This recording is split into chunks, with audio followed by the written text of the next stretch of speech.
Hello everybody, this is Greg from the Cops Continuum. It's been a while since I've posted a video. Been out of the picture for a while. My father passed away and I had to deal with his estate, my brother, my sister, and I.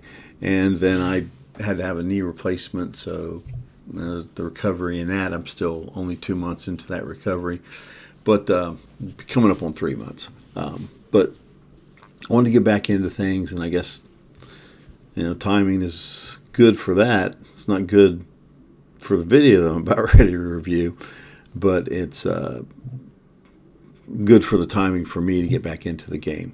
But this is going to be poll camera footage from the Tyre Nicholes beating, which resulted in his death in Memphis, Tennessee. Police officers initially pulled him over for some sort of traffic infraction. I'm not sure what was going on before this, but it looks like they were working a special street unit that was probably addressing street level crime. They targeted him for whatever reason. Go to arrest him, he resists. They don't really have good techniques when it comes to getting the guy under control and getting him cuffed. Now, I don't know if that's because of poor training. I don't know if it's because they were a bunch of guys that really didn't work together that often. I worked in a unit like this, but it was our job. We did it all the time. It wasn't like a temporary assignment. We worked well together. We trained together. We didn't butt heads when it came to our commands when we arrested people. One guy would take control of his legs. Another guy would take control of one arm. A guy would take control of another arm.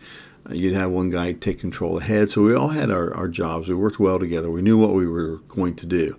But if you go back and you watch the body cam footage, the officers are kind of working against one another. Everybody's giving him different commands. One person's pulling him one way, one person's pushing him the other direction. One guy's got his arm pinned to the ground. So it was just poor technique. I think if they would have had a better technique in the beginning, better training, and worked well together, trained together, then I think I had a plan when they arrest somebody. You do this, you do that, you do the commands. Then it would have been a little more, fluid, and I think they would have been able to get the guy under control, and it wouldn't have ended this way. But it did. We'll never know, but it did end this way. Seldomly did we ever lose control of a suspect. I'm going to go ahead and say never, because I do not remember a time in the 5 years that I was on the unit that we lost control of someone and they got up and ran away from us. It just didn't happen. But I think we were better trained. But anyway, he gets up and he runs. They catch him again, and this is the poll camera footage. This is where everything goes south. There's probably a lot of emotions in this. There's a lot of this mindset. It's called contempt of cop. So they're probably pissed off because this guy has led him to this point, and they're all going to lose control. And if somebody just would have taken control, I think it would have ended differently. But we'll see. You'll see several blows to the head. A blow to the head is considered lethal force. This is not a lethal force situation. Now, there's some, you hear in the video them saying that he was really strong, that he was on something, which is possible. He may have been on some sort of drug that enhanced his strength. Now, you can't enhance your strength beyond human level, but it is difficult to take someone under control, to take someone down to a point where you handcuff them, especially if they're actively resisting you and they're a strong person. I mean, it's tough. It's not easy. But I think if they would have worked better together, they would have been able to get him under control. But let's go ahead and start the video. Now, these are plain cars. These are plain cars, but they have red and blue lights. So, they don't look like police vehicles at first glance, but they're equipped with red and blue lights. Now, in the state of Ohio, to do a traffic stop, you have to be in a marked cruiser. It may be different in Tennessee. I haven't looked that up. I don't know. But when we did operations like this, and I think this is a temporary unit, or guys that get together and they work on the street for a while and get out of patrol cars. Or it's a special task force. I'm not sure. I haven't looked into that. I haven't heard anything referring to that. But they don't, to me, they don't look like or dress like regular patrol officers. So it's probably some sort of special unit, and Mr. Nicholes was probably targeted for whatever reason. I don't know what kind of operation they were working, but he came into their scope, and they focused on him for whatever reason. From what they've said before, it was for driving at a high speed, reckless operation. So if it's a reckless ops, and I know in the state of Ohio, I don't know about Tennessee, it's an arrestable offense. So before all this, they were trying to arrest him. He takes off running, and this is their second encounter with him. And this is, like I said, everything goes south. So there was a knee to the head right there. I don't know if you guys caught that.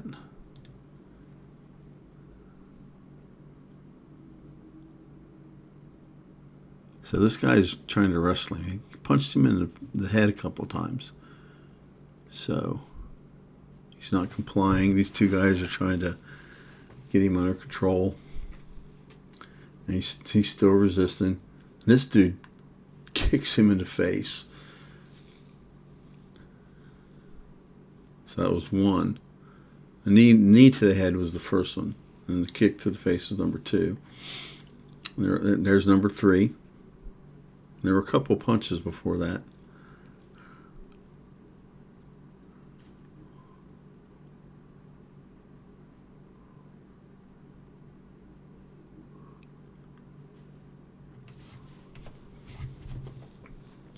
So you can't really see what's going on here. But he's still resisting, not complying with him. This guy has an asp in his hand. It's a baton, expandable baton. There's one strike. 2 strikes. It's a total of 6 strikes that I counted. So he's up. There's a punch. That's 7. There's another punch. 8. That put his head back pretty good. You see his head fly back. There's 9. There's 10. There's 11. Can't see what's going on here. So at least 11 shots to the head. Maybe a little less. I couldn't tell where the guy was hitting with the asp or the baton.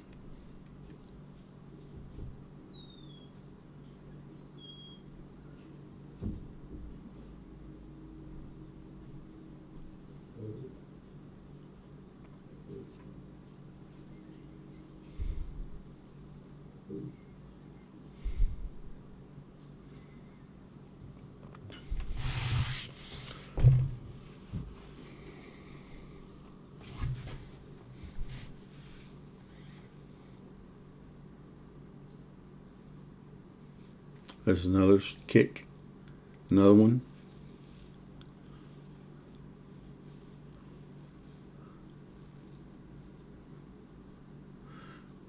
So this guy comes up.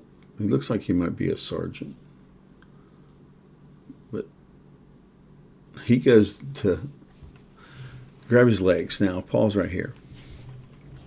I thought when I first saw this that he was going to take this guy's leg, put it behind his knee, bring his other leg up, get behind him, get his body weight on his legs, and get his legs under his bottom part of his body under control, which then would allow these guys to have more control over his torso and get him cuffed. And I thought that's what he was going to do. Now, I think if they would have done this in the initial traffic stop, someone would have taken control of his legs, someone would have taken control of his left arm, somebody take control of his right arm, another guy could take control of his head. There are pressure points and things on the head that you can use. So if they would have been better trained and worked better together and had a plan when they had an active resistor like this, then I think we wouldn't have been in this situation to begin with. But that's just my opinion.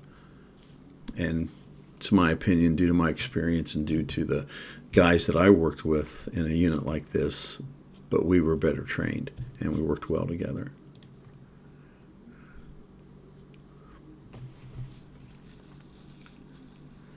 But he doesn't do that.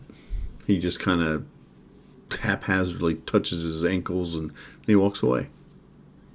He's kind of holding his legs down, but I think that did give them an opportunity to get him cuffed.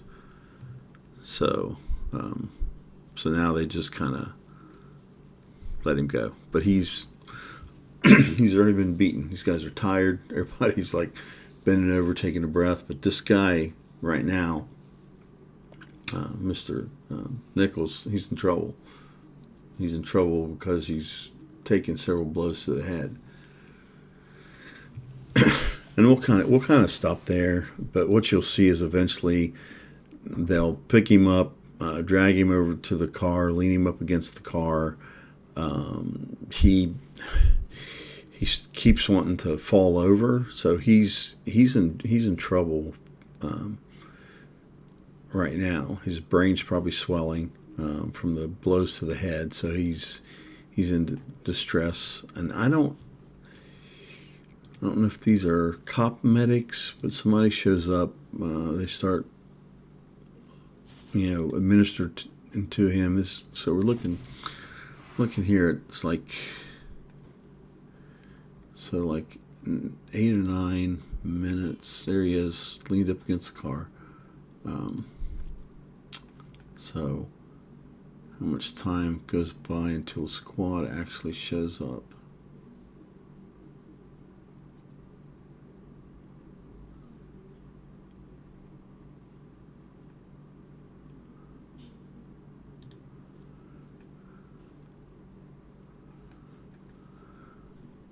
So I don't know. I don't see a squad at all, unless looks like there's a med kit or something there. But it's quite a bit of time that goes by before an actual.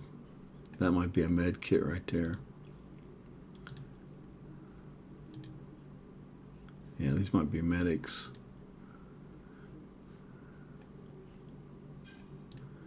But that's a dangerous thing, brain swelling. I'm sure that's what led to the guy's death in the hospital. But once again, I think this could have been avoided. I think it could have been avoided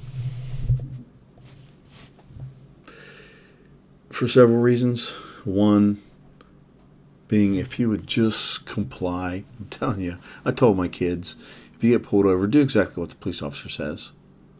The time to complain about it and to fight about it is after it's over with. So if you feel that you were wronged in some way or falsely arrested, now then go get a lawyer. You got a lawsuit.